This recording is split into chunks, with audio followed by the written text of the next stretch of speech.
Hello and welcome to Seattle City Makers.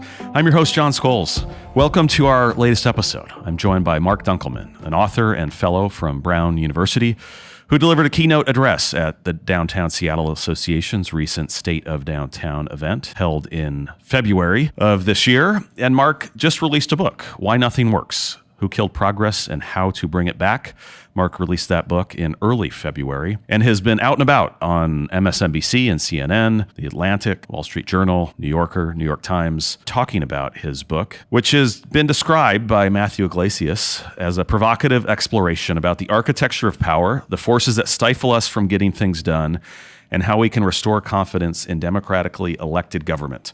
The best book to date on the biggest issue that nobody is talking about. Hope you enjoy my conversation with author and fellow Marc Dunkelman. Well, thank you for making time for this before your keynote at our State of Downtown event later this afternoon. We appreciate it. Yeah. And you got a busy schedule here of some other media engagements. And it's your first time to Seattle. It is my first time to Seattle. Any first impressions, other than it's really windy and rainy on your visit here? It's just beautiful.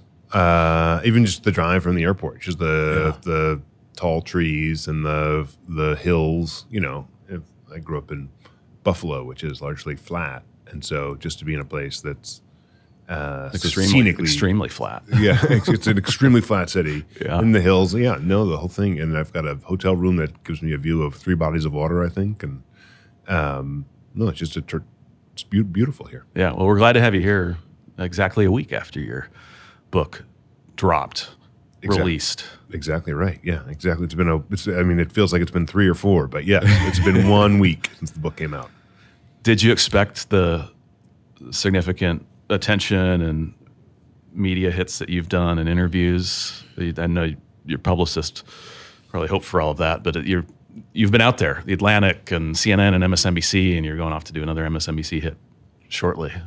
You've attracted a lot of conversation and attention around the book. You know, when I first went into this project 10 years ago, no one thought it was a book, let alone an article. And I really took that with me. And so I had a few people sort of in my ear saying, I think there's something here. I think you've got an idea that will resonate. And I really actually pushed back, saying, it's my second book. It can't be a flop. If I'm going to write a 3rd book or a 4th book, you can't have. It's like your sophomore album. That's right? Perfect. That's a perfect analogy. My sophomore album cannot be some arcane. I can't put out Nebraska second. And so I didn't know what I was going to do with it. And then my agent sort of was like, "You just got to get this thing out." And through most of the writing, I presumed that it would be, would find an audience among people who share my point of view, and that they would appreciate it, and I'd get some nice emails from some important people, maybe. But I certainly didn't think that it would catch fire quite like this. And so it's been sort of beyond my wildest hopes. It seems like the environment and the context over those 10 years has sort of ripened a bit for this premise in your book and your arguments. I think that's right. I mean, the book talks about a shift that's happened in our politics over the last 50 years. And I think probably 10 years ago, fewer people were willing to see it. It was apparent then, but it wasn't quite as naked as it is now. And your book is largely aimed at sort of a critique and analysis of progressivism. And you consider yourself progressive? Yes.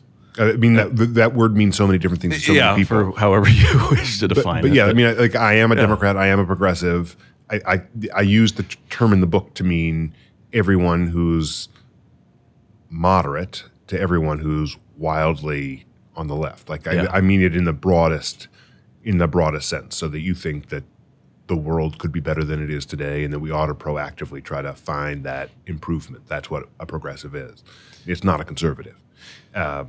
but yes, I'm writing to critique the movement that I consider my own.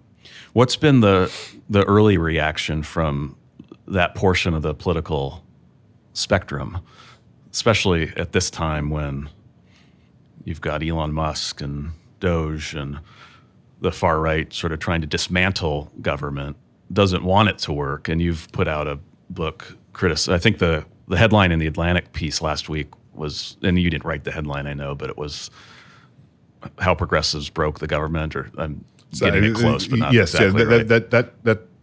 That's certainly directionally right. I make it a habit not to read the comments. It's healthy.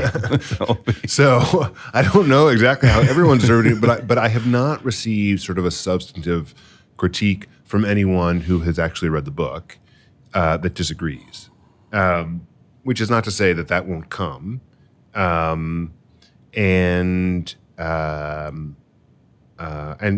we'll see. But it's hard, I think, at this point, if you read the content and follow the arc of the story, to dispute that progressives have gotten themselves into a mess ideologically that they have not grappled with. And that the point of the book is not to place blame on anyone. This is a sort of a road to hell was paved with good intentions kind of book, that there were legitimate aspirations and concerns and efforts to course correct from a previously destructive era, and that we've overcorrected to the point that we can't do big things in too many circumstances. And I just don't think you can dispute it at this point. And your inspiration, or partly perhaps, was for writing the book came from your trips into Penn Station in New York. Do I have that right? I'm just into the book now. I haven't gotten through it just yet, but you, I think in the intro, talk about pulling into this, you call it, I think, a rat's nest of, of lines. And this just not great experience for the second busiest train terminal in the world, at least at the time. Yeah. New York's and sort of wondering, why can't we get this right? As you were reading Pulitzer Prize winning book, The Power Broker, on Robert Moses and all the things that were developed and done on his watch. That's right. So Robert Moses was this character who was the most powerful man in New York from the 1930s through the 1960s, and built all sorts of housing projects, highways, parks, buildings, the UN, Lincoln Center. And he did it almost impervious to any public outside criticism. Like, he could do what he wanted to do. He was more powerful than the mayor and the governor and the city council put together. He could just do what he wanted. And that was a model of governing that prevailed across the country in various realms. And the reaction to what turned out to be often abusive, coercive, and sort of probably wrong-headed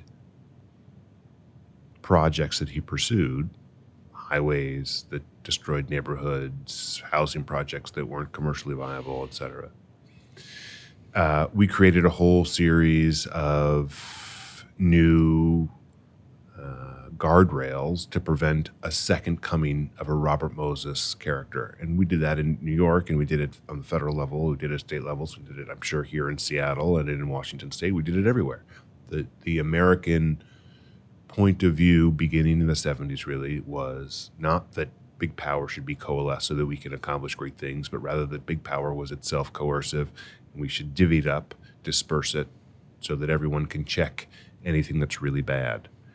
And here we are 50 years later, and like, we've accomplished that. That was the intention. It was well-intentioned because in reaction to all the problems created by people like Robert Moses or Robert McNamara, who led us into the Vietnam War, or you could name all sorts of people who did things wrong in the 50s and 60s, and we had a reaction to that. And we've now created a system where there are so many vetoes that it's almost impossible. So the contrast that pushed me to write the book was that I was reading The Power Broker about how quickly Robert Moses was able to build these things in New York, and yet here I was taking a train bi-weekly, into the second most heavily trafficked transit hub in the world, and it remained a rat's nest. Like, there was no natural opposition to making it beautiful or great, but because there were so many different veto-wielding players in the mix, like no one could actually push it through. So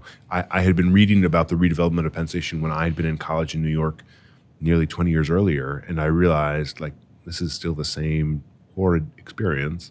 Like, what happened such that Robert Moses was able to do almost anything he wanted without anybody saying boo, and now people couldn't do things that no one had objected to, even when it clearly was needed. I thought your observation of sort of why Penn Station was the way it was, and the fact that there wasn't this big activist group or a bunch of highly paid lawyers sort of fighting some idea, but this inertia that of nobody being able to figure out a path forward. There wasn't some major disagreement necessarily, but this sort of apathy to, and it seems like there's a lot of challenges and issues in cities that fit that mold and are held back because of that. Yeah, it was that there's so many players with so much to lose if the redone Penn Station is done the wrong way, whether it's Amtrak, whether it's the state of New York, whether it's the real estate interests around the station, whether it's Madison Square Garden, which sits up top, and they all need to be aligned because they all have veto power. So if anyone is asked to take too much of the burden of making this public amenity a real pleasure or a draw for the city as opposed to a sort of a humiliation, that they would say no. And this is what government is at root. We have disputes about what exactly, how you should define the government, but it is a system for trying to resolve disputes in pursuit of the common interest when there are private interests in the way.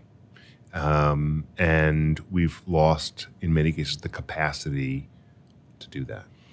And you highlight the sort of the tension in the progressive movement or mindset over the role of government, using the example of climate change. We want power centralized, top-up decisions, solve this big, massive crisis that is going to affect humanity and our earth here. And then, but in the case of reproductive rights, we don't want big government telling us what to do with our bodies.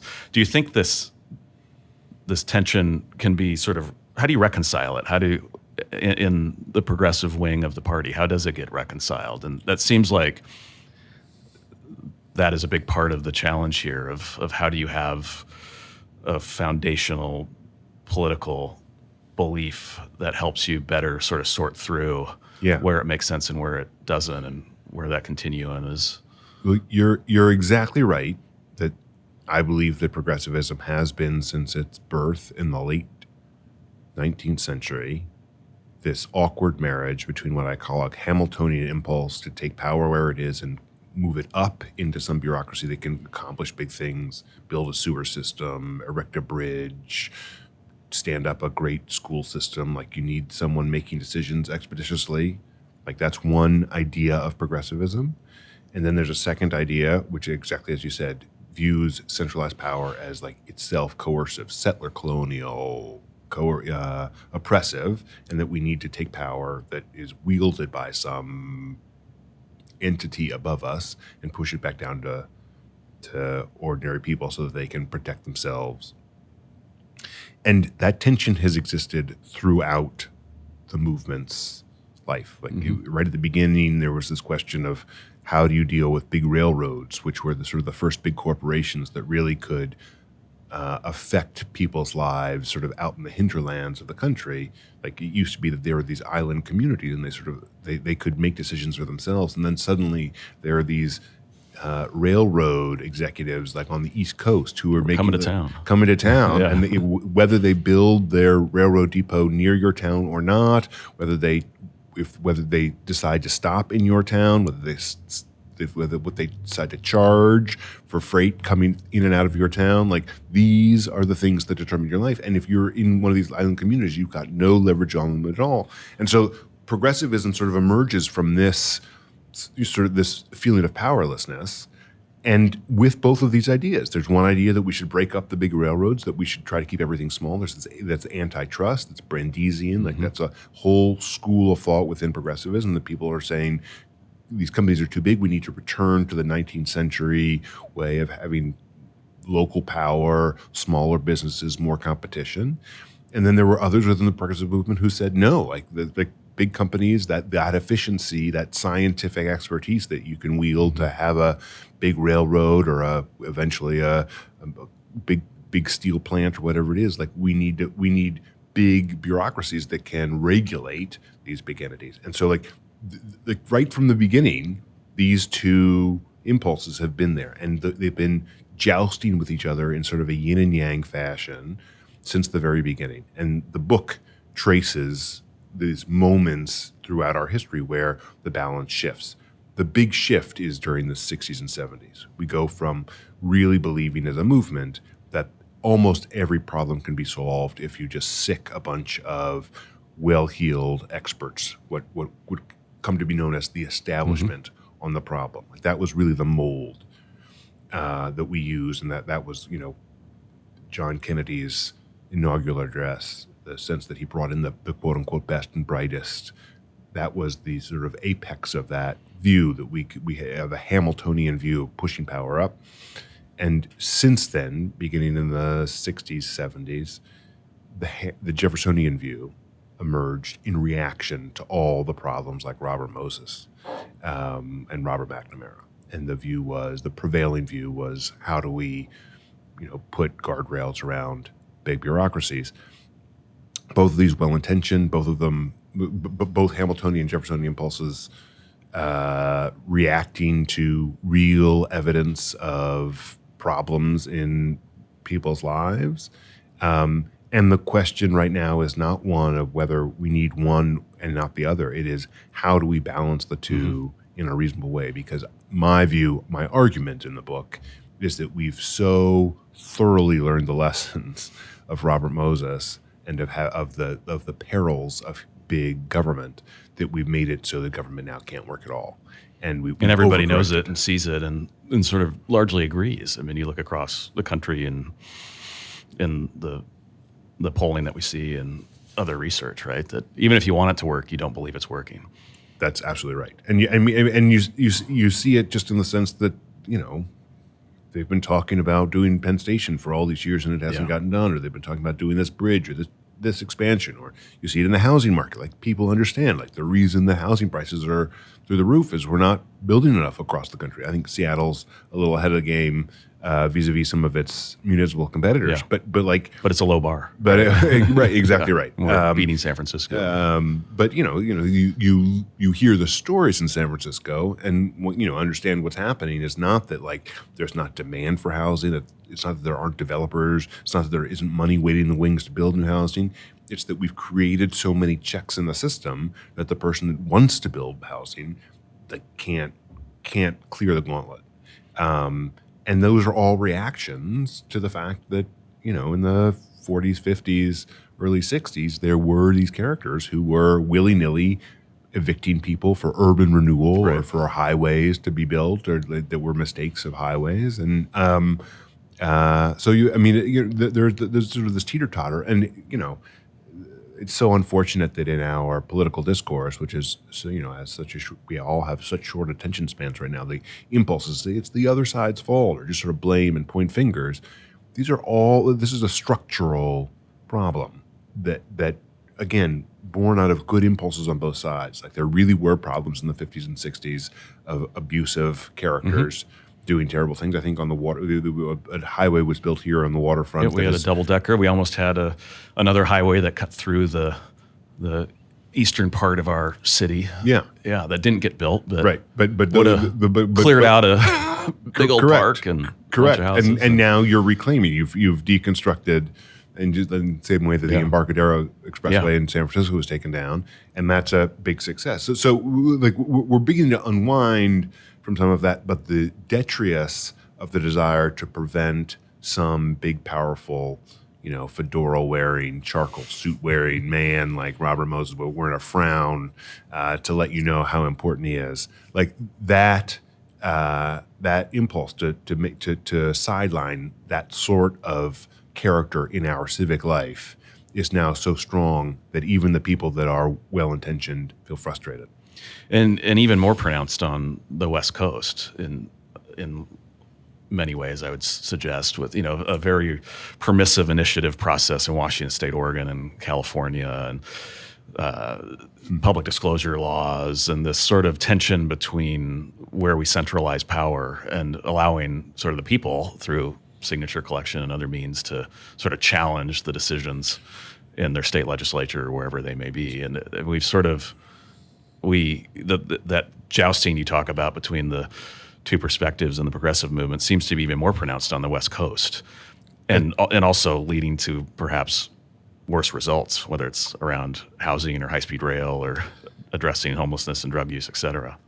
It's a really interesting observation. I could talk to you for probably another podcast just about that one notion about the West and East Coast being different in that respect, in the sense that by the point of the progressive movement's birth, the big challenge on the East Coast was that political machines, really had developed real strong support. Like they really controlled a lot of the politics on the East Coast and even in the Midwest.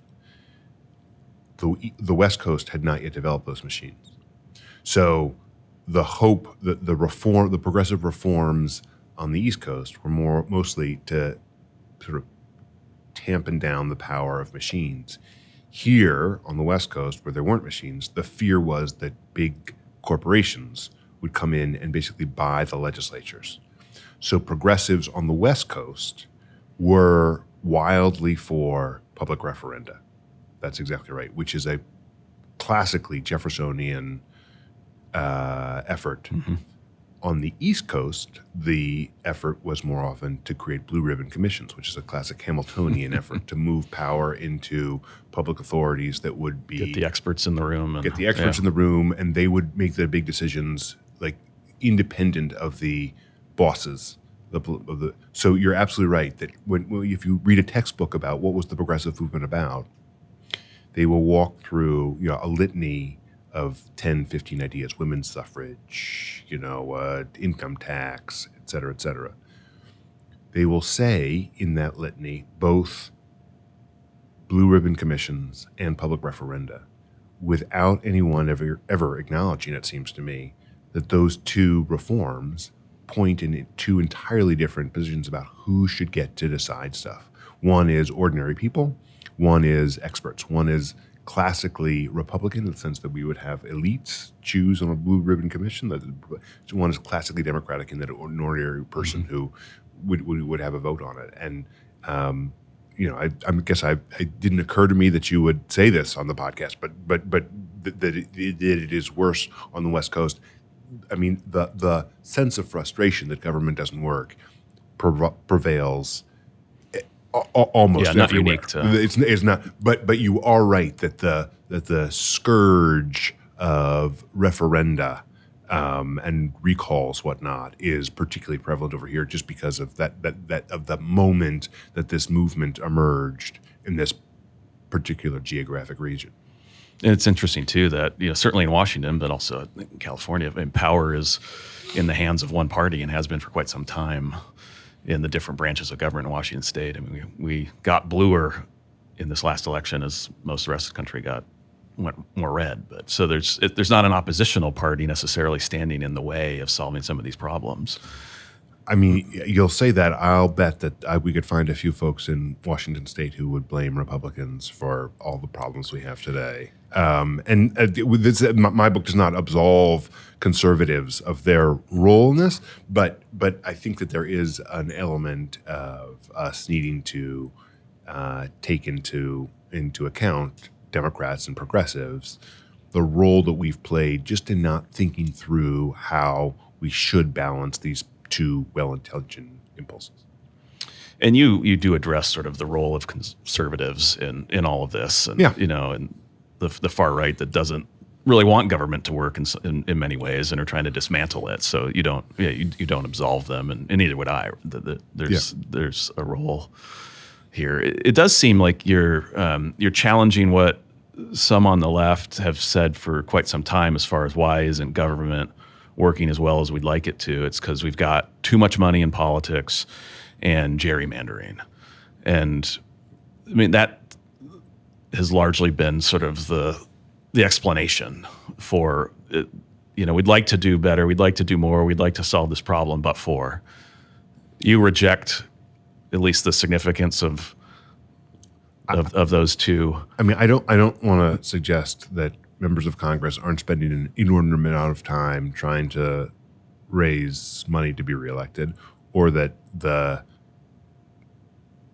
dividing lines between congressional districts don't have some role to play.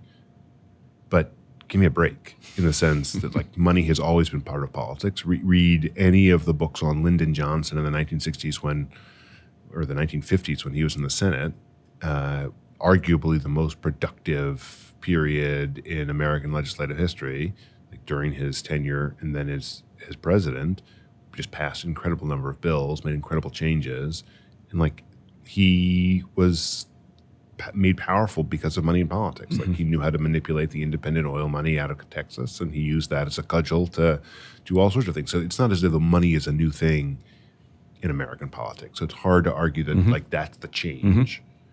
And I mean, gerrymandering is literally named after James Madison's vice president, Elbridge Gerry. How it became gerrymandering rather than gerrymandering, I don't know. But I mean, like to suggest that not a new phenomenon. It's not like these are not new phenomena even remotely, but something has changed, and that's what I'm trying to get at in the book is that what has changed, particularly among progressives who do want government to help solve problems that individuals can't solve for themselves.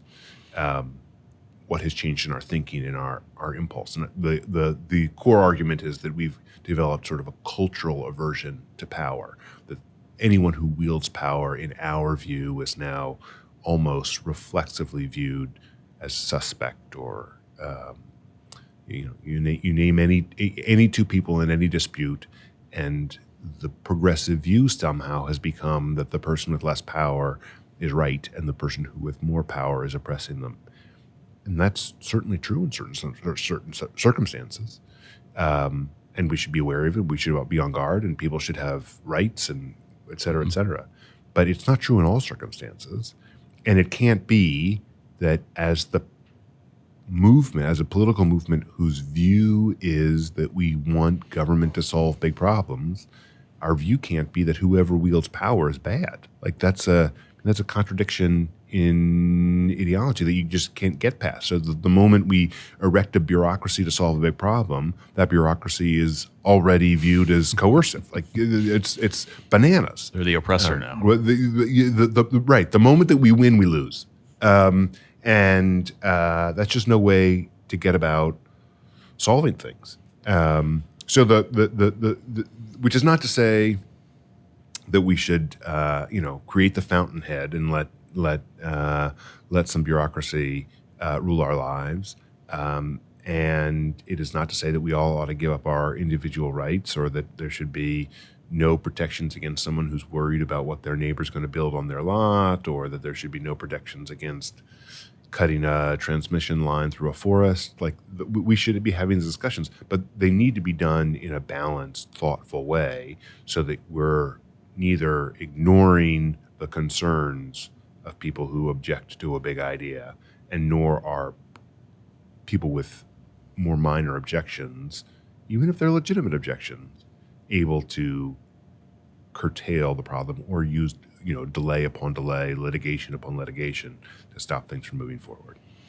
What role do you think social media has played in sort of rewarding performative governance and politics, where it seems, particularly on the far left, there's sort of has been this embrace of a very performative posture, where then we forget about sort of implementation and execution to deliver results and outcomes. And we're measuring on how much money did we spend. You use this example in the Washington Post.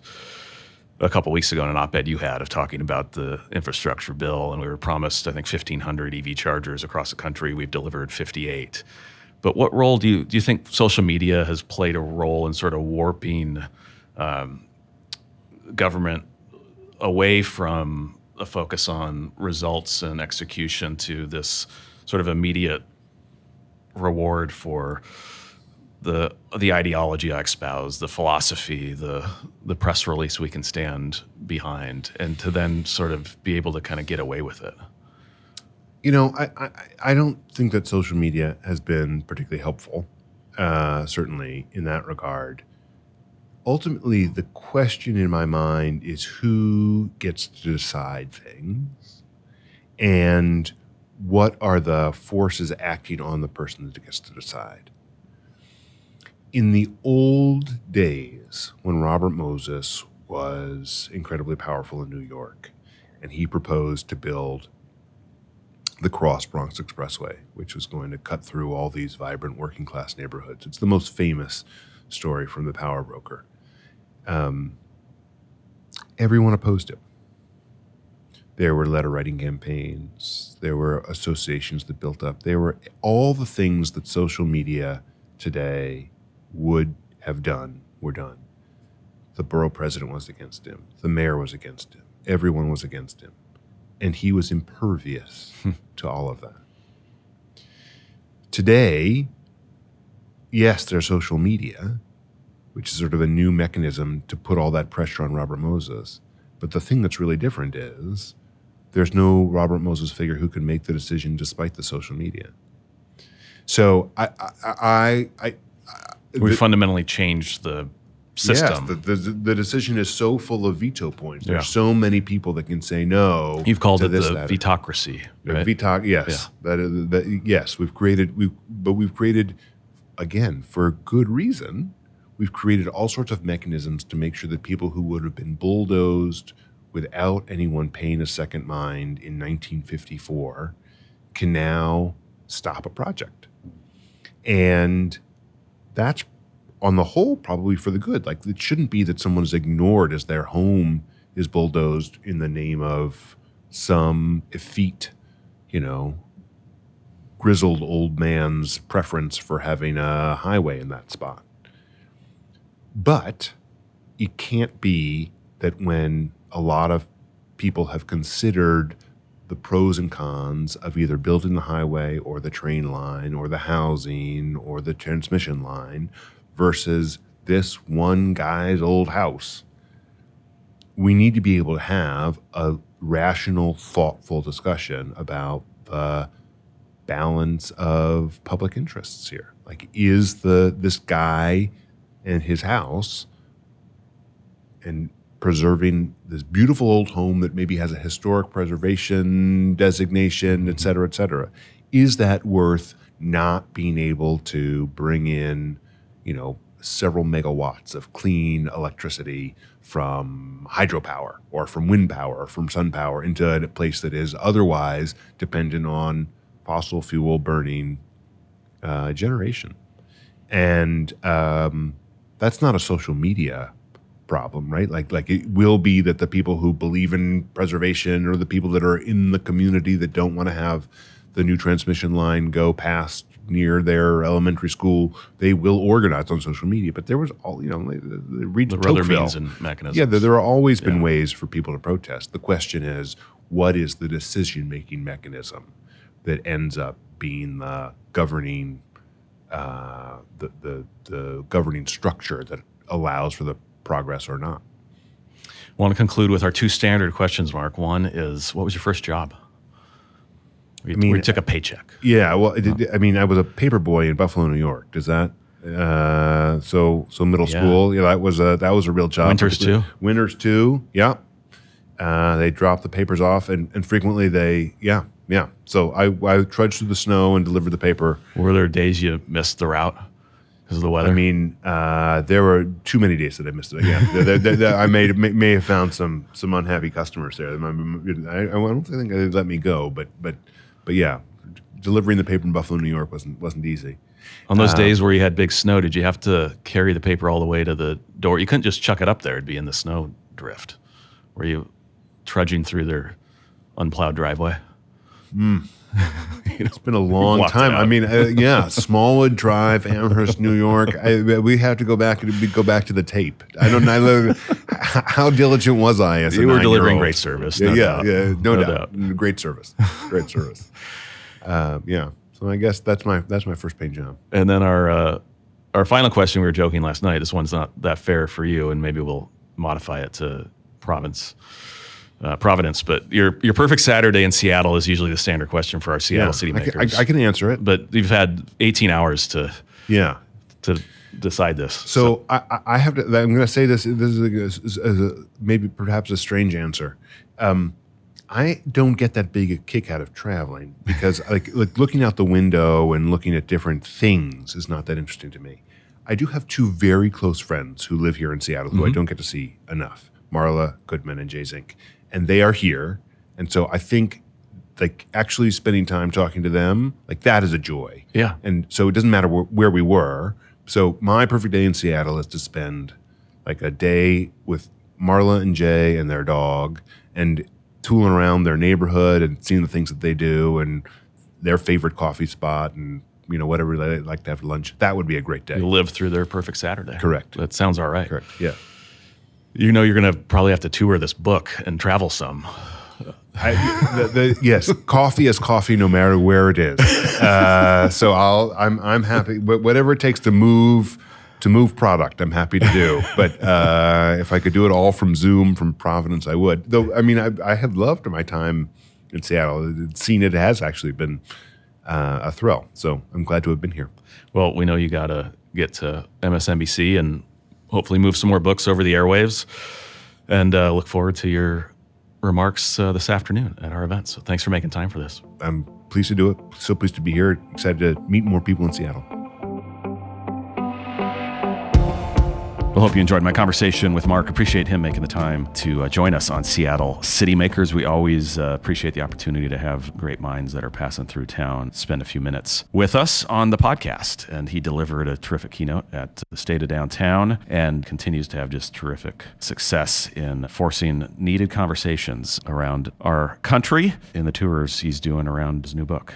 And invite you to check out his last book as well, very relevant to city making in general. Well, I want to close out with a recommendation of something you got to check out in downtown Seattle, and I want to highlight the Dandy, a new wine bar in Pioneer Square on First Avenue, just adjacent there to Carmine's and Brown Winery. Great spot. I got in there a couple of weeks ago. They've been open since, I want to say February of this year. It might have been earlier than that, but a great cozy spot with small bites, great cocktails and wine, and it is the sibling to the Coop and Flute on Beacon Hill, if you're familiar with that spot. So go check out the Dandy on First Avenue in Pioneer Square, just in time for baseball season. Go M's. Thanks for joining us, everybody, on this episode of Seattle City Makers, presented by the Downtown Seattle Association, with support from James Cito and production by Thread Theory.